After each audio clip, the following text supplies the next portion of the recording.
आज हम लोग छोटी सी हमारी नदी कविता में आए हुए नवीन शब्दों को पहले पढ़ेंगे, क्योंकि जब ये नवीन शब्द हमको पढ़ने में शुद्ध उच्चारण में आ जाएंगे तो कविता को हम अच्छे से पढ़ सकेंगे, शुद्ध उच्चारण के साथ उसका मतलब अभ्यास कर पाएंगे। ठीक है, तो आइए बच्चों, पहला शब्द है, आप ध्यानपूर्वक सुनेंगे। झकाझक, टेढ़ी मेढ़ी, ढोर डंगर, धाम, किचपिच, सघन, कछारों, गमछों, ब्राह्मण, घिरनी, मानती, उत्सव, सियार, टोला, भंवरी, कोलाहल, चंचल, आंचल, सांझ, छांव, अमराई, वन, दूजे, दन्नाती। तो बच्चों, किसी कोई प्रॉब्लम? सभी को समझ में आ रहा है? तो बच्चों, इन शब्दों को आप कॉपी में जब लिखेंगे तो इनको दो दो बार अच्छे से बोल बोल कर लिखेंगे तो आपको इनका शुद्ध उच्चारण आ जाएगा। ठीक है, तो आज हम लोग छोटी सी नदी हमारी नामक कविता में आए हुए कुछ कठिन शब्द और उनके अर्थ। तो बच्चों आइए, इन शब्दों को जब सीख लेंगे तो अच्छे से कविता को समझने में आसानी होगी। आप सब तैयार हो? बहुत अच्छे। तो बच्चों, पहला शब्द है अमराई। अमराई का मतलब बच्चों होता है आम का बाग। जहां पर आम के बहुत सारे पेड़ होते हैं, पौधे होते हैं, उसे हम क्या कहते हैं? आम का बाग। डार डार, डार डार का अर्थ होगा बच्चों डाल डाल। आषाढ़, आषाढ़ का मतलब होता है बरसात का एक महीना। सघन, सघन का मतलब बच्चों होता है घना, खूब घना। सकारे, सकारे का मतलब होता है सवेरे या प्रातः। आप सुबह जब उठते हो तो सीखेंगे तो सकारे, तो सकारे का मतलब होता है प्रातः। गमछा, गमछा बच्चों समझ रहे हो आप? पतला तौलिया। अभी गर्मियों में आप पतली तौलिया बांधते हो, वही है गमछा, पतला तौलिया।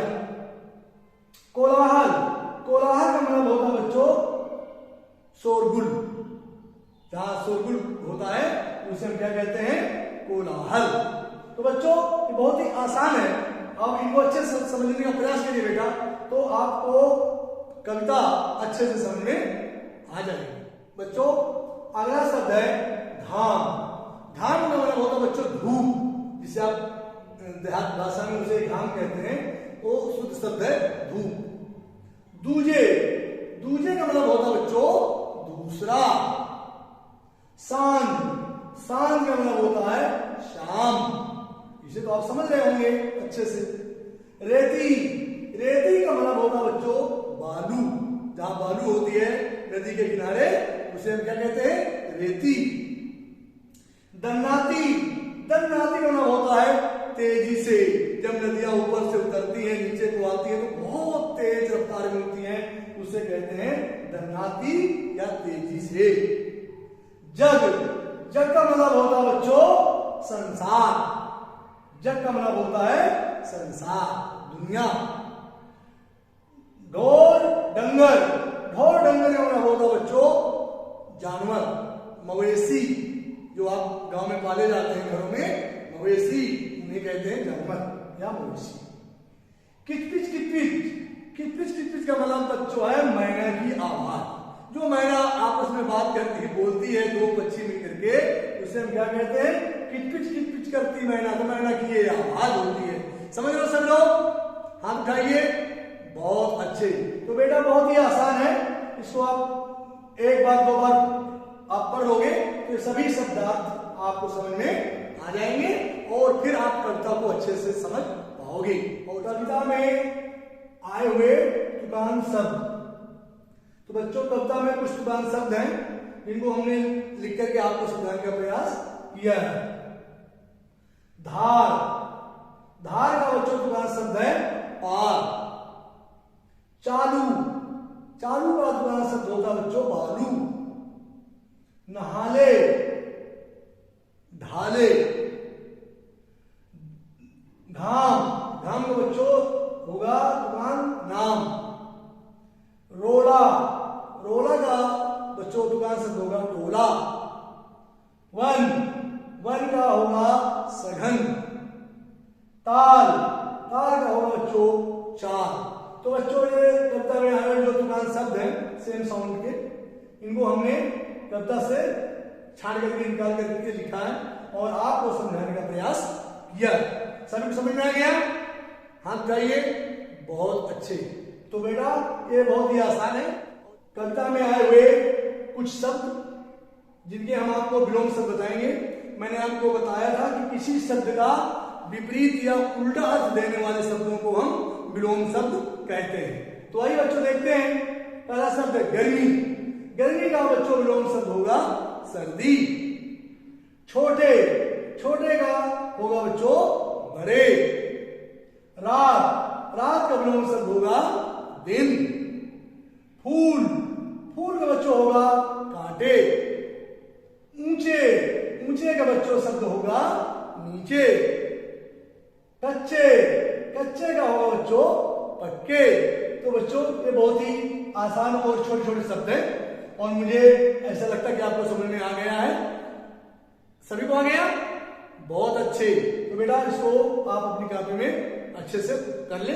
बच्चों कविता में आए हुए कुछ शब्द हैं जिनको मैं एक वचन से बहुवचन बनाने के लिए आपको बता रहा हूं। इनसे एक वचन और इधर के शब्द होंगे बहुवचन। तो बच्चों आइए देखते हैं। पहला शब्द है नदी। तो बच्चों नदी का बहुवचन होता है नदियां।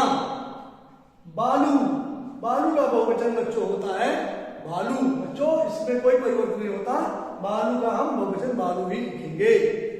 बच्चा, बच्चा का बहुवचन होगा बच्चे।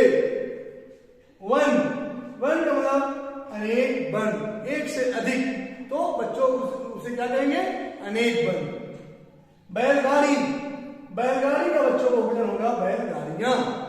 बच्चों जहां एक से अधिक संख्या होती है वहां एक वचन से बहुवचन बनता है। इधर की संख्याएं सब एक वचन में है और इधर की संख्याएं बहुवचन में है। तो बच्चों ये समझ में आ गया सभी लोगों को? हाथ उठाइए।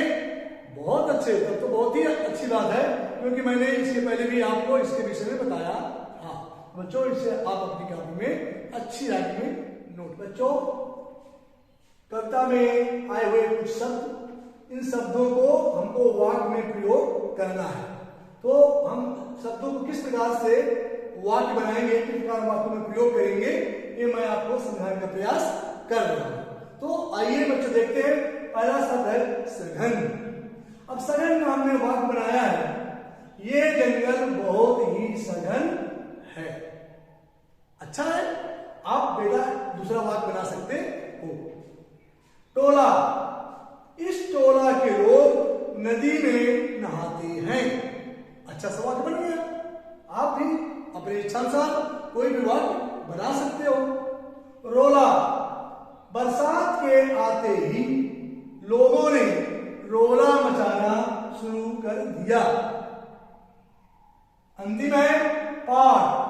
नदी के पाठ में खेलने का मजा ही कुछ और है। तो बच्चों मैंने आपको छोटे छोटे वाक्य बनाने के लिए सिखाया था, बताया था, इसलिए मैंने आज कुछ शब्द लेकर के कुछ वाक्य बनाया है और आप भी इस प्रकार से कुछ वाक्य लेकर के बना सकते हो और इन वाक्य शब्दों से भी आप अपनी इच्छा अनुसार कुछ वाक्य बना सकते हो। बस बच्चों आज इतना ही।